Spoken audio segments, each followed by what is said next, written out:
மக்களே வணக்கம். இன்னைக்கு ஐநார் துணை சீரியல்ல பார்த்தீங்கன்னா, நிலா வந்து சோழன்கிட்ட முகம் கொடுத்து கூட பேச மாட்றாங்க. சோழன் வந்து நிலா கிட்ட சாரிங்க நான் தெரியாம பண்ணிட்டேன். என்ன மன்னிச்சிடுங்கன்னு சொல்றாங்க. எத்தன தடவை நீங்க தெரியாம பட்டேன்னு சாரி கேட்பீங்க. இப்பதான் காயத்ரி பிரச்சனையில ஒரு முடிவுக்கு வந்து சாரி கேட்டு வீட்டுக்கு வந்தீங்க. அதுக்குள்ள உங்களோட விளையாட்ட ஆரம்பிச்சிட்டீங்க. பொண்ணுன்னா உனக்கு கிழக்கிறியா? எல்லா பொண்ணுகிட்ட கடலை போட்டிருக்கீங்க. திருந்தவே மாட்டீங்களா? அதுக்கு ஒரு பிரச்சனை கொண்டு வருவீங்க. அதுக்கும் நான் தான் வந்து சமாதானம் படுத்தி பஞ்சாயத்து பண்ண பார்க்குறீங்களா? அதெல்லாம் நான் வரமாட்டேன். இக்கேடு கட்டினா போங்க. எத்தன தடவை சொல்றது உங்களுக்கு புத்தியே இல்லையான்னு சொல்லிட்டு நிலா கோவப்பட்டு திட்டிட்டு பேசாம போயிடுறாங்க. இவரு சாரி சாரி கேட்டு நிக்கிறாரு. அப்ப கூட அவங்க முகம் கொடுத்து பேச மாட்றாங்க நிலா. சேரனும் ரொம்ப கடுப்பா இருக்காரு. ஒண்ணுமே தெரியாத மாதிரி சோழன் இங்க பாத்துட்டு இருக்காரு. அவங்க அண்ணன் தம்பிங்கெல்லாம் திட்டுறாங்க. என்ன இதோட நாங்க விட்டுருவோமா? இதுக்கு ஒரு பதில் சொல்லு. எதுக்கு தேவையில்லாம நீ எல்லார்கிட்டயும் பேசிட்டு இருக்க? ரொம்ப விலைக்கு வாங்கிட்டு இருக்க. அப்ப எப்படி உனக்கு அண்ணி உங்க கூட சேருவாங்க நீ எதிர்பார்க்கிற? இப்படியே பண்ணா வெறுப்பு தான் வரும் மேல. அண்ணி சத்தியமா சொல்றான்னு அண்ணன் விரும்பவே மாட்டாங்கன்னு பல்லவன் சொல்றான். அன்னிக்கு என் மேல எவ்வளவு பாசம் தான் எனக்கு வாட்ச் வாங்கி தருவாங்க. அது மாதிரி நீ அன்பை சம்பாரிச்சுக்கோ. எதுக்கு இது மாதிரி அடம் பிடிச்சிட்டு கேவலமான வேலை எல்லாம் பண்ணிட்டு இருக்கேன்னு திட்டிட்டு இருக்கான் அந்த பல்லவன் சோழனை பார்த்து. நம்ம சேரனும் விட்டு வைக்கல. ஏன்டா நீ இப்படியே தான் இருப்பியா? எத்தனை தடவை சொல்றது? நிலா பாவல உனக்காக எவ்வளவு புத்திமதி சொல்லி அந்த பொண்ணு கஷ்டப்பட்டு இவ்வளவு பெரிய பிரச்சனை உன்னை காப்பாத்திருக்கு. ஏற்கனவே அந்த காயத்ரி கிட்ட அப்படி நடிச்சிருக்க. ஏதோ சொன்ன பொண்ணுங்க விஷயத்துல விளையாடாதான்னு சொல்ற. எல்லாரையும் அக்கா தங்கச்சா பாருடா. நீ பேசுற ஒவ்வொரு விஷயம் உனக்கே தான் ஆபத்தா வருது. புரிஞ்சுக்கோ. சப்போஸ் அந்த பொண்ணுக்கு எதனாலும் ஆயிடுச்சு, சூசைட் அட்டன் பண்ணிச்சு, அந்த பொண்ணு வாழ்க்கைக்கு யார் பதில் சொல்வ? நீ தான் போய் கம்பி எண்ணிருப்ப. அது மட்டும் இல்லாம எதனா விபரீதம் ஆயிடுச்சுன்னா அவங்க அப்பா அம்மா சும்மா விட்டுருப்பாங்களா? தேவையில்லாத பிரச்சனை எதுக்குடா?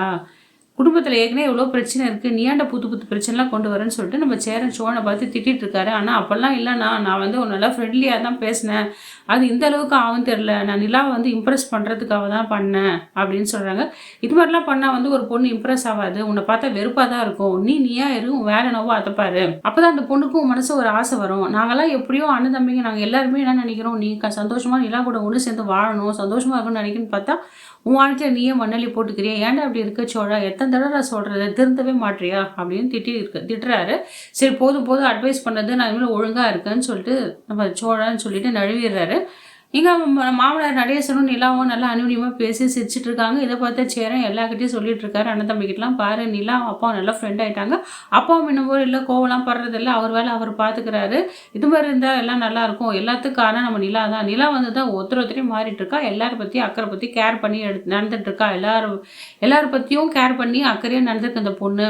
இந்த வீட்டுக்கு வந்து நான் ரொம்ப சந்தோஷப்படுறேன்னு சொல்லிட்டு நம்ம சேரன் சொல்லிட்டு இருக்காரு எல்லாருக்கிட்டையும்.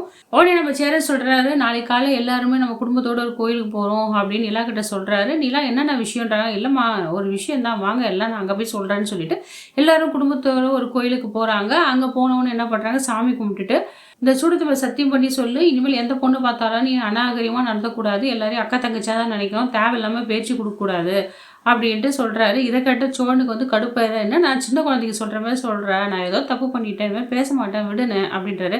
அதெல்லாம் முடியாதுடா, எத்தனை தடவை சொல்றது, நீ திருந்தவே மாட்டேன், இப்படிதான் சொல்லுவ, திருப்பி நீ போய் பழைய இடத்துல நிற்ப, எனக்கு சுத்தமா பிடிக்கல, உன் லைஃப்க்கு தான் சொல்றேன் சோழா, நீ ஒழுங்கா திருந்து இருன்றாரு.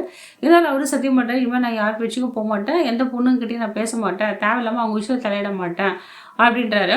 அப்படியே சொல்லிட்டே இருக்கு சார். அந்த கோயிலை சுற்றி வர ஒரு பொண்ணை பார்த்து லுக்கிட்டு சைட் அடிச்சுட்டு இருக்காரு. அப்போ நிலா பார்த்துச்சா என்ன ஜென்மம் தெரியல, திருந்தாது அப்படின்னு சொல்லிடுறாங்க. அதை நம்ம சேரனும் வாட்ச் பண்ணிடுறாரு.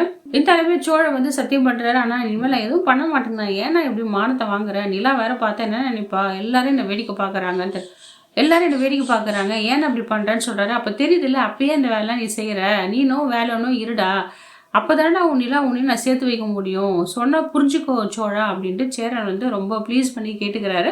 ஆனால் இந்த சோழன் வந்து இவங்க சொல்கிறதெல்லாம் கேட்டு காற்றுல விட்டுருவாரா, இல்லை ஒழுங்காக நடப்பாரா, நிலா மனசில் இடம் பிடிப்பாரா என்னன்னு தெரியலங்க. இதோட இந்த எபிசோடு முடியுதுங்க. அடுத்த ஒரு எபிசோடில் பார்க்கலாம் மக்களே. இந்த வீடியோ உங்களுக்கு பிடிச்சிருந்தா லைக் அண்ட் ஷேர் கமெண்ட் பண்ணுங்கள். நன்றி, வணக்கம்.